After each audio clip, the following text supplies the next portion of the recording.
Good morning mga kalapatids. Ayan, mag-aana kumain yung mga warriors natin. Kakapasok lang nila galing ronda. So ang problema natin, yung isang puti na kapatid dito nakaladkad ng ibang ibon, nakaladkad ng ibang kalapate. Hindi ko alam kung saan na nagawi yun. Pinaronda ko sila ngayong umaga, mga alas 7. Kakapasok lang nila. Madali na lang silang papasukin. Kaso lang yung isa natin nawawala. Yung kapatid nitong may puti sa ulo. Yung pure white natin wala. Unang kumalas to itong brown. Kumalas agad siya Bumalik agad dito. Kaso lang yung puti sa iba nasama. Sana makabalik pa dito sa atin. Nakaladkad siya ng maraming ibon. Siguro nagtos yun. Napasama siya dun. Hindi ko alam kung saan na napunta. Napalayo na ata. Pero tiwala naman tayo doon na makakabalik yun kasi matagal na sa atin yun. Rumoronda dito. Wag lang mahuhuli.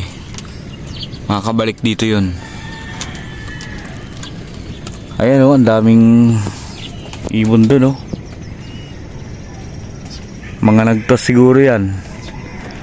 Doon nadali yung puti natin Doon siya napasama papunta doon sa may Antipolo.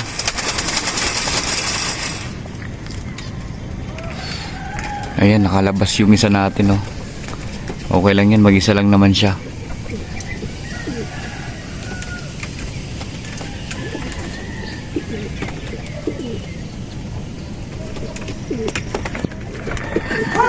Nabitin ata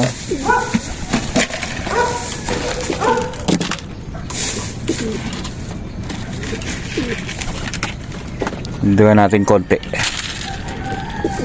Hindi na natin yan iniiwanan ng pagkain na marami kasi na-overfeeding natin sila. Pagpapapasukin ayaw nang pumasok kasi busog. Ayan, konti-konti lang dagdag. Yung kaya lang nilang ubusin, hindi yung nakababad sa kainan nila. Silipin ko nga yung natin. Ito hindi ata to naglilimlim, dalawa na to ito. Yan May itlog sila, hindi ata nililimliman. Pabaklasin ko na yung dalawa na yan. Pagpalitin ko na ng pares kasi kung ganyan hindi sila naglilimlim, sayang lang din. Update mga kalapatids, wala pa rin si puti. 30 minutes na tayo ditong nakaupo, hinihintay natin. Nako po, saan na kaya napunta yun? Baka napalayo na. Di pa naman natin siya natutos dun bandang Antipolo, Masinag. Di pa natin natutos yun dun. Dun sila rumonda kanina Kitang kita ko dito kanina. Tapos bigla silang nadaanan ng marami na siguro training, Mintos, road training. Ay, tingnan natin. Pero ngayon silipin muna natin tong ating papisa kung pwede nang lagyan ng singsing. Yan. Ang tapang pa naman nito. Protective sa mga anak niya. Ayan Titingnan ko lang, pwede na singsingan. Yan, tapang. Pwede na siguro. Suotan na natin ng singsing. Yung natin, BBCM na singsing. Tapang ng nanay. Kunin ko lang sa baba. So ito na mga kalapatids.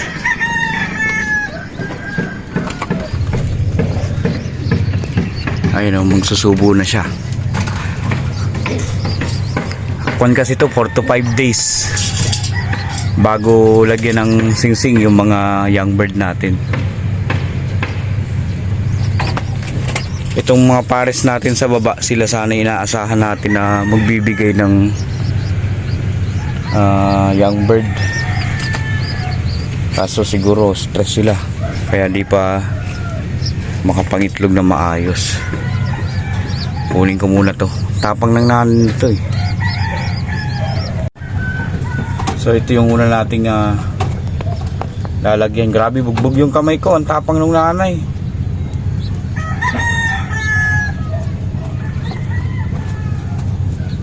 Baka kasi malipasan mga kalapatids. Pag nalipasan to, hindi nakakasya yung singsing, hindi na natin siya malalagyan. Kaya kailangan inaagapan talaga na bago siya tuluyang lumaki, malagyan na ng singsing.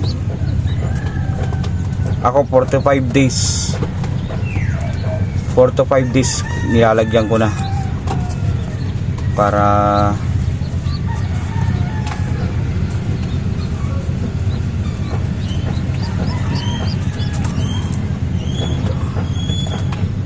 hindi siya makalimutan. Maya kasi busy tayo, makaligtaan. Hindi na maisuot. Mahirap na. Kailangan ko pala ng wait lang. So ito na, kailangan pala natin ito. Nakalimutan ko. So ganito lang yung pagsuot ng singsing sa kalapati. Yan.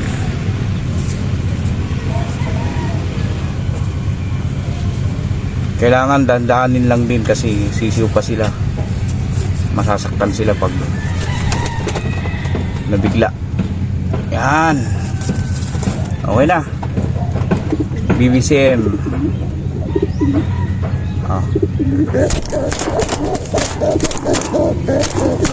Sunod natin itong isa.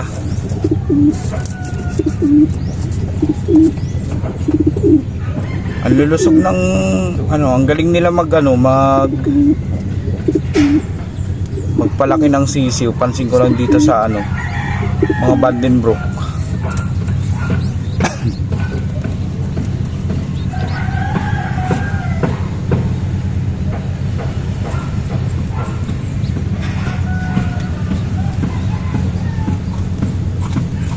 Sakto lang yung araw na paglagay natin ngayon.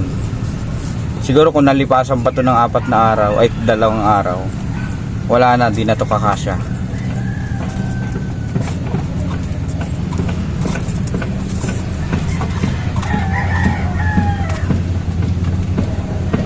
Dati hirap na hirap ako magsuot nito kasi natatakot ako baka masaktan sila.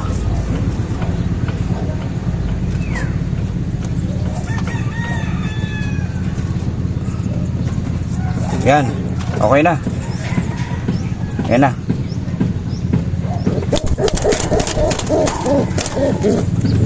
Tapang. Ayan na sila. Tapang ng nanay, tingnan mo. Oh. Sobrang protective sa mga anak niya yung nanay na to. Ayos. Ayan, future warriors natin sa BBCM. Anak nung ating Vandenbroek na galing Bayou Pigeon. Sana di na matanggal kasi minsan natatanggal yan mga kalapatid. So araw-araw chinecheck para kung sakali matanggal man, may babalik natin, maagapan pa. Tapos itong tirang 3, dapat 6 to nakalimutan ng coordinator ng BBCM na dito sa Marikina, yung isa. So naka-reserve na yan kung sino man yung magkakaroon dito ng susunod na papisa. Yun na yung lalagay natin. Sa ngayon wala pa kailangan pa natin silang i-kondisyon para makapag pangitlog.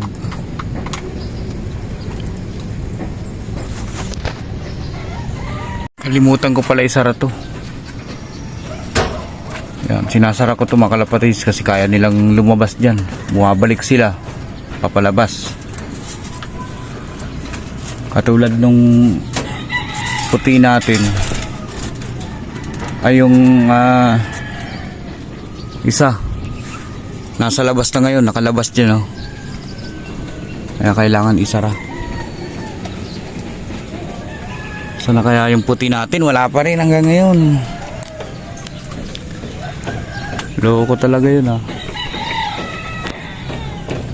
Siya yung ano kasi,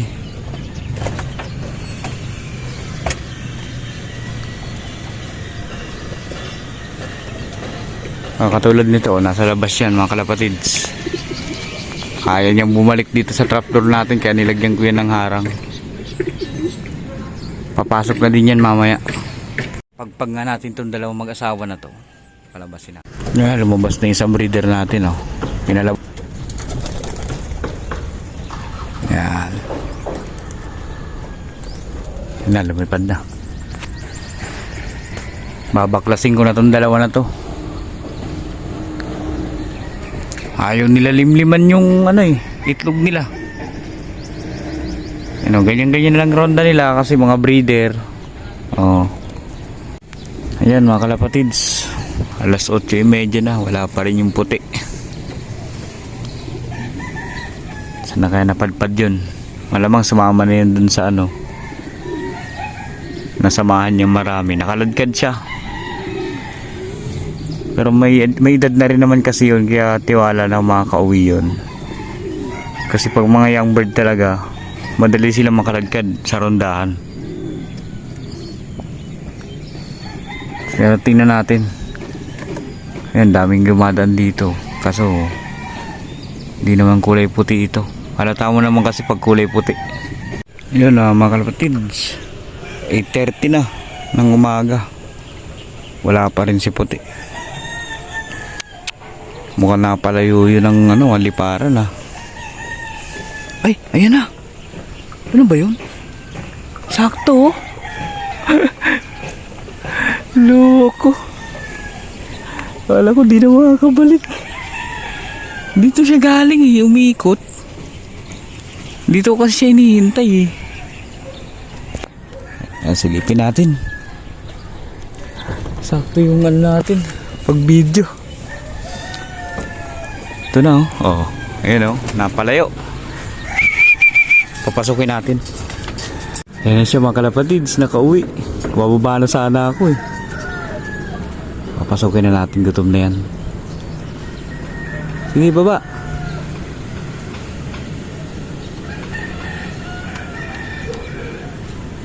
Ayaw pa naman nagapastik niyan. Mailap yan Baba. Ayan, very good.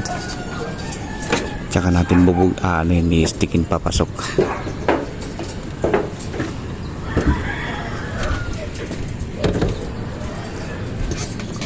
Pasok na, pasok. Ayan. Ayan na, pumasok na siya. Ayos. Kala ko hindi ka na makakabalik boy. Saan ka galing boy? Ayan, wow na uhaw yan Inom ka na ng maraming tubig. Ay, na maraming tubig. Na malinis na tubig. Salamat. Umuwi ka pa. Ayan. Ay, kala ko di na makauwi mga kalapatids. Pwede na akong bumaba. Bababaan ko na sana siya kanina Sakto naman. Pag video ko, bumubulusok na.